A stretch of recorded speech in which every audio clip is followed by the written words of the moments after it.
Selamat pagi Pak. Selamat pagi Bu Rika. Terima kasih ya Pak atas waktunya. Di sini saya mau menanyakan beberapa penyebab yang terjadi di sekolah kita ini Pak. Karena Bapak sebagai kepala sekolah pasti paham apa penyebab yang terjadi sering dilakukan guru dalam proses pembelajarannya Pak ya. Oke, Mohon izin waktunya ya Pak ya. silakan. Yang pertama, kenapa peserta didik ini tidak fokus dalam pembelajaran Pak? Mhm.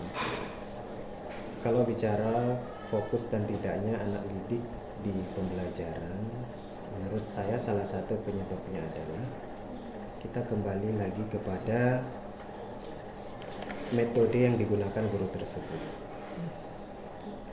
Jika yang namanya anak SD ini, kalau mereka kurang tertarik dalam proses pembelajaran, maka di situ juga berpengaruh atau sangat berpengaruh kepada fokusnya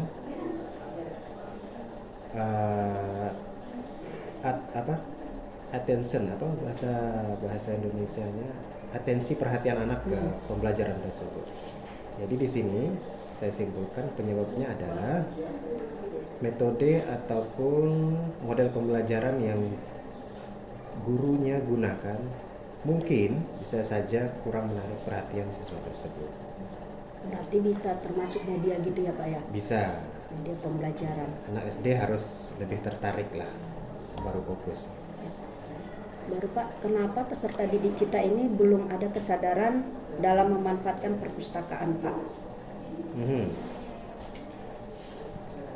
Memang ini permasalahan yang sangat umum ya, yang namanya minat baca ini sangat kurang, sehingga untuk ke perpustakaan pun mereka minatnya kurang juga. Penyebabnya bisa saja kita di sekolah kurang menekankan, kurang mensosialisasikan tentang pentingnya membaca bagi peserta didik maupun untuk kita semua. Jadi saya rasa salah satu penyebabnya adalah yang pertama memang minat dari anak itu sendiri.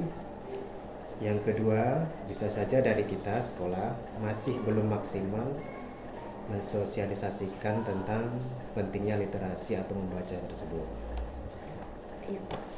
Berikutnya Pak, kenapa kemampuan dasar matematika ini rendah, khususnya dalam konsep berhitung pada materi pecahan Pak?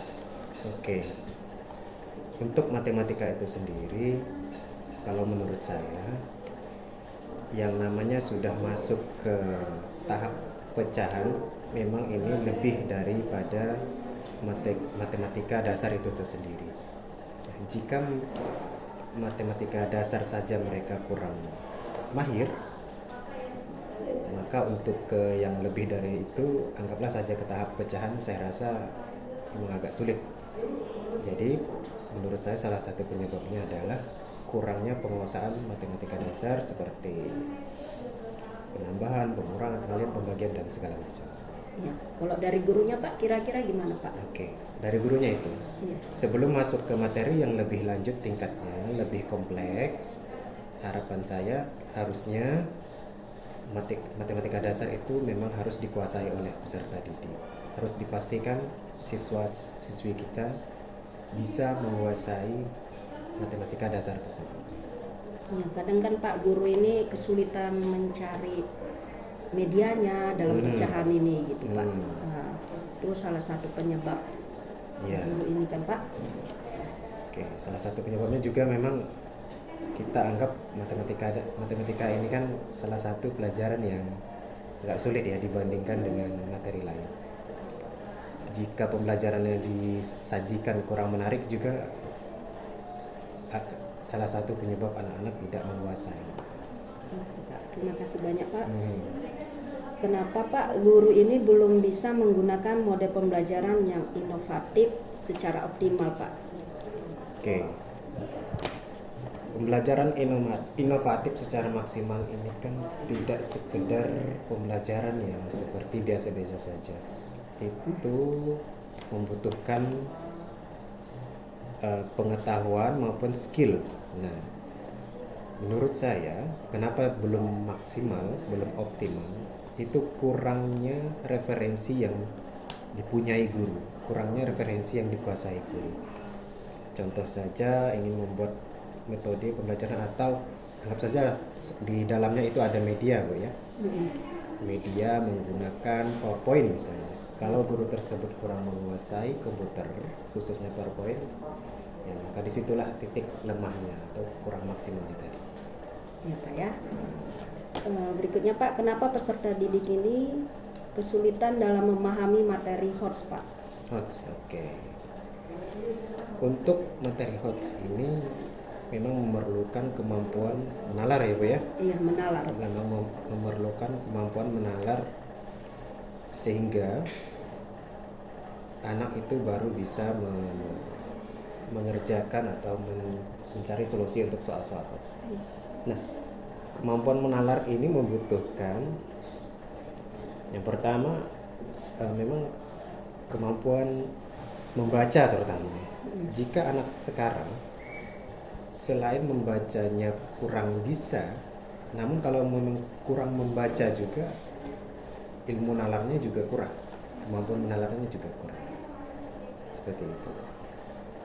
Jadi anak kadang pemahaman dalam bacaan gitu ya Pak ya, Ya. lebih ke materi HOTS-nya Pak ya. Lalu Pak, kenapa guru ini kurang memanfaatkan teknologi dan inovasi dalam proses pembelajaran Pak? Oke, kurang memanfaatkan. Penyebabnya apa itu Pak? Oke. Menurut saya salah satu penyebabnya adalah kurangnya menganalisa kebutuhan siswa. Kenapa saya katakan hal tersebut? Karena dengan menganalisa kebutuhan siswa kita di kelas, maka kita akan tahu di mana atau waktu yang tepat untuk kita menggunakan teknologi tadi. Karena tidak semua materi bisa disajikan dengan model pembelajaran yang biasa saja. Anggaplah saja materi yang agak sulit, kita harus menggunakan bantuan seperti teknologi, khususnya untuk membuat media misalnya. Itu akan sangat membantu untuk menambah minat anak dalam mengikuti pembelajaran tersebut. Kalau dari sinyal kita gimana Pak? Untuk sinyal saya rasa saat ini tidak ada masalah. Tidak ada masalah. Tidak ada masalah. Jadi guru bisa lah Pak ya menggunakan teknologi. Kalau dari siswanya kira-kira Pak, kendalanya apa kalau dalam memanfaatkan teknologi ini Pak? Kalau siswa itu sendiri untuk memanfaatkan teknologi memang perlu bimbingan dari guru. Kalau saat ini kan siswa kita memang belum kita fokuskan untuk hal-hal yang berbau teknologi ya, karena kita baru saja tatap muka. Namun tidak menutup kemungkinan agar siswa maksimal itu kita harus